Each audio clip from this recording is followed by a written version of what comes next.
core of a childhood with a BPD parent, and really an NPD or emotionally toxic parent, but the root of the pain, the thing that never leaves us, is this idea that no matter how successful I am, how smart I am, how resilient I am, what a good mother, partner, coworker, employer I am, at my core, I am bad. I am shameful, I am worthless, I am defective, and everything I do, especially when I'm triggered, is my fault because I am bad. And why do I say that? I say that because of the insane amount of things I have heard that parents who are wounded, and make no mistake about it, for those of you who have BPD, I know you're wounded and you deserve compassion too. But you have to understand that your collection of wounds have a significant impact on the development of a child. And your helpless babies and children are the ones you hurt the most. And so I hope you can watch this video if this is you and know that this is not about labeling, but about helping you get why it's so important to get treatment, why being supported yourself and getting your own help and forgiveness and compassion, but the tools to heal your life is the most important thing you'll ever do, because your wound creates generational wounds if you don't. And so I hope you will know that. But these videos at the core are for those of you who grew up with these types of wounding parents. And at the core, what you believe about yourself is that you are bad because you heard this message in a million different ways throughout your childhood. And many of you are still engaging in very toxic relationships with your BPD moms and dads still. So many of you will do this work and sit in therapy, let's say with me, and then hang up the phone 2 hours later with your BPD mom completely triggered again, completely wounded again.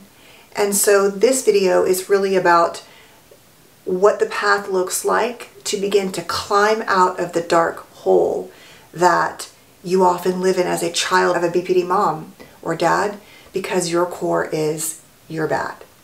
So this is going to begin a series of videos and topics around attachment, healing childhood trauma, healing from parental wounds, and how all of that affects our relationships with ourselves and others, and what you can do about it in your past in terms of the work, and also what you can do in the future. There'll be topics today, maybe concepts that there's a very good chance you are familiar with, but if you're not, just know that I'm going to be making other videos very quickly and very soon, hopefully, on these topics, exploring them in depth. But today's video is really just exploring the core of I am bad, because I am bad is the root of all the work that needs to be done, and the root of what creates so much long-term trauma for those of us who've had a more complicated childhood with a difficult parent like this. But before I get started, my name is Dr. Kim Sage. I am a licensed clinical psychologist, and I hope you will please consider subscribing and hitting the bell, and that way you can join this little growing community and you'll get notified when I post new videos. Please feel free to also give this video a thumbs up if you like it, and I hope you will also consider commenting down below, because I really do value your feedback, and I take it to heart, whatever it is. And so I thank you up front for that, and I just thank you for your time. I don't take it for granted. Okay, so today's video, like I'm saying, is just going to explore that I am bad is the root of the wound for all of us who have childhoods like this. And so why we have that wound and what we need to do about it to climb our way out of this brokenness and darkness is what I'm going to talk about. So we have this I am bad for a couple reasons. Of course, in childhood, we are really taught to look at what relationships and love are supposed to look like by the interactions with our primary caregivers. That is what all these videos have been about with regard to attachment, right? You guys probably already know that. But what's important is that because a child is egocentric, meaning that they believe the world revolves around them, this is part of the brain development. Eventually we learn it's not, hopefully. But in the beginning, it's like, you know, everything on the outside, if it's true, it's also true on the inside. And so that if a parent says, you're bad, you're selfish, you're spoiled rotten, you know, you should feel bad about yourself, you're mean, whatever it is, we begin to believe that's true. And when we have a parent with BPD who more often than not engages in splitting, where we are good and wonderful or horrible and bad and evil, we really only have two choices. And that is, one, to say, yeah, you're right, I am evil, and I'm going to go act that out in the world by my own sabotage and wounding, which we can do as we grow and get older, especially in adolescence. And or we can also hold, no, I'm not, but I'm going to do everything in my power to prove to you and the world that I am not evil. In fact, I'm going to do perfectionism and being good and always trying to plan ahead and catastrophize and dramatize and everything I need to do to get my needs met to prevent you from seeing me as evil. You is the original source, right? That is often the mother, because so often mothers are the primary caregivers. Now, this applies to anyone, though. It could be your grandmother who's raising you, or your aunt, or it could be a male caregiver. So it really is about what that primary caregiving, the person who really does the majority, what are the messages they're sending to you? Now, you can also get this from a BPD co-parent, but the impacts are the strongest in that original relationship, right? So you have these two choices. I am bad, or I'm going to prove to everyone and myself that I'm not. The problem with that is that you take the hit. You have to be perfectionistic and good at all costs to prevent that feeling of I am bad. And we learn this because as children, we quickly realize that certain things trigger our BPD or otherwise similar parent. And so they can make us frightened and afraid, as rage is a very common issue with them. We can fear they're abandoning us. And so we're always trying to avoid that fear, that abandonment, those shameful feelings that they often put on us. And so we will often use what Pete Walker talks about, which is we will develop this inner and outer critic to deal with it. We tend to use perfectionism as a way to cope. And what happens is that we are often going along in life, and I'm going to talk way more about this idea of emotional triggers, emotional flashbacks, inner and outer critic, all of those really amazing complex trauma terms. But what often happens is we're going along in life and we can instantly, like that, be jolted back to those feelings in childhood, feelings of being ashamed and rejected and bad inside.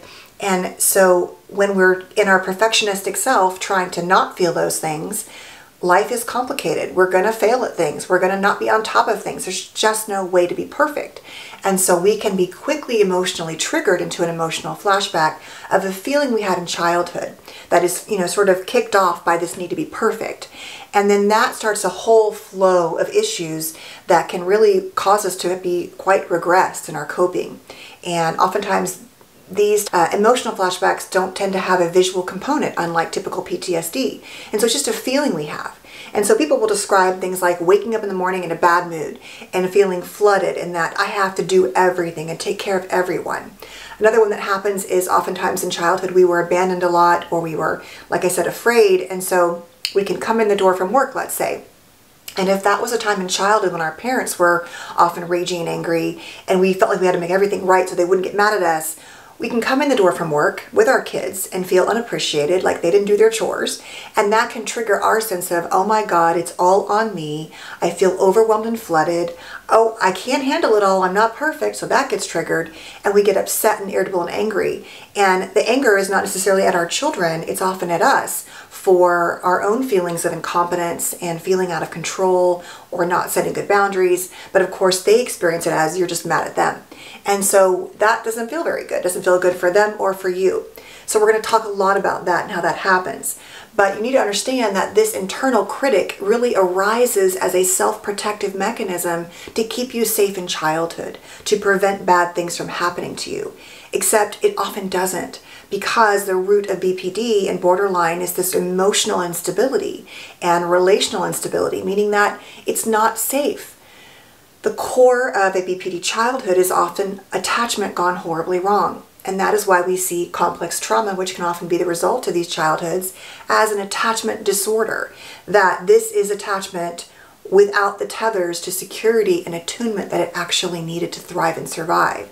And so we often develop this thick outer skin, we survive these childhoods, but we grow up and even if we choose healthier partners and we try to love our kids and be different parents, at the core that loops back to no matter what, when I get triggered, when I'm not getting it right, or even if my kids are struggling, maybe I didn't even create this problem, but I feel that it's my fault. I need to fix it. I should have helped them prevent it. And that is just not possible, but that's what we feel. And so in order to do this work, you have to do some things, right? And these are the things we have to do.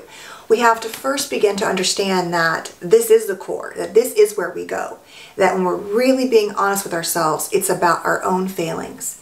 And that really leads us to getting resources like therapy would be great, support like books and podcasts. You can only do so much work on your childhood like this without another person. You need oftentimes a therapist and or a healthy partner, someone in your journey, a group, because relationships are the heart of attachment. And we can have relationships with our children, our animals, which can be really helpful actually, I'll discuss that later, other people, our coworkers, our friends.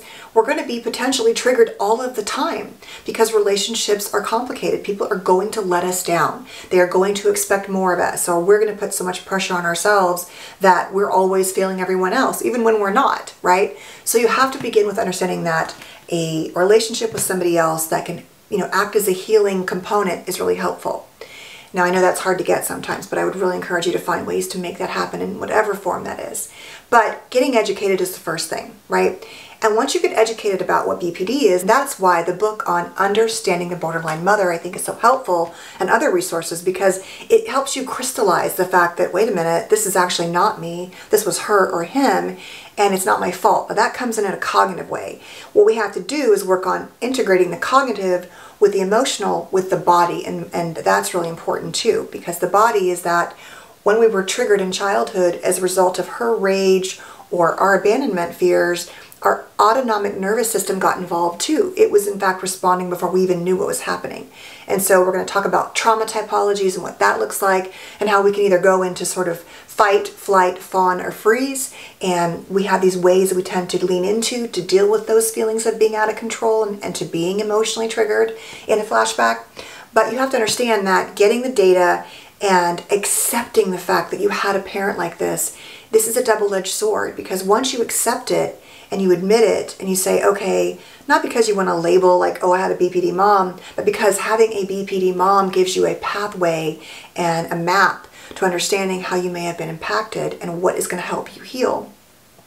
But accepting it means you have to say, okay, like I just wanted to put my childhood in my past and I just wanted to say I got through it and all that, but I have to incorporate and add that into the fact that, yeah, it did happen and I'm still dealing with the residual effects of it. And so you have to accept it in order to do that. But the acceptance actually gives you a lot of freedom, because once you realize that it wasn't your fault, then you're opening yourself up to a whole new area of healing.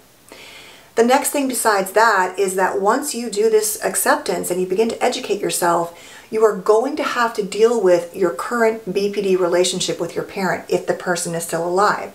Now, even if they're not alive, that's a whole other issue to work through, but you cannot sit in a therapy session with me and then hang up and go call your mom like you do every single day and have her scream at you and hang up on you and tell you how bad you are. It doesn't work. And people are often resistant to this because they love their moms and their moms love them, as BPD parents mostly do. And that love can be great when it's good and not great when it's bad, but the bad is oftentimes so much worse that you have to understand that you're going to have to reset the relationship. Either you have to start, separating yourself more, holding better boundaries with each other, not sharing so much. And for many people, not having a relationship at all is the only option. And that is if the BPD parent will not respond, or NPD parent, frankly. This really, like I keep saying, involves any of those emotionally toxic parenting dynamics. But especially in strong cases of emotional or verbal or physical abuse, we want to make sure that we are creating barriers of protection. And so you're going to have to look at that relationship straight up. There's no way around it. You cannot keep engaging as that little child with no power and then have them come at you as you're trying to become more powerful and strong. It just won't work. The next thing is you have to learn to develop, and these are all, like I'm saying, master classes and a whole series in and of themselves, but you want to begin to understand that you have most likely become a very good caretaker. That's part of that perfectionism, that inner critic, that if I just get it right and make sure everyone else is okay, I'll be okay. And so you want to begin to look at where are you engaging in those roles in life and what are you sacrificing in order to do that. I would say the last few things are that developing mind-body practices around dealing with your autonomic nervous system, how to calm and soothe your body, because it's not just like I said up here. You have to integrate all of it to work through the trauma. And when you get activated, knowing how to calm yourself is really important. And alongside that, I would say learning the tools of self-compassion are going to be really important. Learning how to talk to yourself in loving ways, in motherly ways, or fatherly ways that you didn't receive. Now, it can sound kind of like, okay, that's kind of hokey or whatever, but the truth is you have to learn to say to yourself, for example, it's okay, Kim, you know what, you're not perfect, you didn't get it right, and that's okay. You're still like lovable and worthy, and you need to take better care of yourself. I can see that you're struggling today and you're tired and you're pushing it too hard. It's okay to have a break.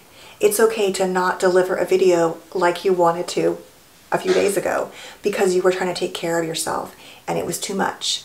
And this is actually a whole second full-time job in addition to a job I already have full-time. So it's having that grace, because the perfectionist wants to say, you have to be on time, it has to get done.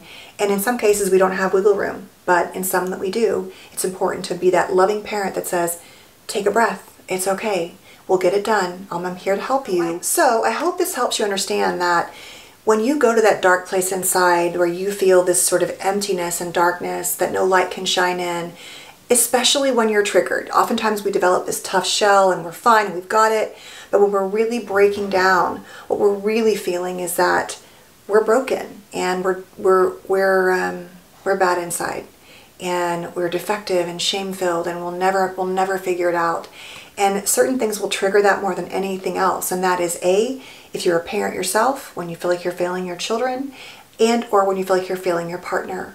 And obviously when you feel like you're failing yourself, when you know you can do better, but you just keep falling into the same old destructive behaviors. It has to start with understanding that you didn't develop this out of nowhere. No baby comes out of the womb feeling that they are worthless and defective and bad inside, or even evil, as often people will describe. That you don't have to feel this way. And the way to start this is to begin to do the things I'm talking about. I hope you will consider joining me on this journey and getting more data and more knowledge and more power to heal your life, and know that I know that it can get better for you. I hope you know that, and I want you to know that. And I thank you so much for watching. Please stay safe and well, and don't forget to subscribe and hit the bell. And if you like this video, please give it a thumbs up, and I will see you next time. Bye guys.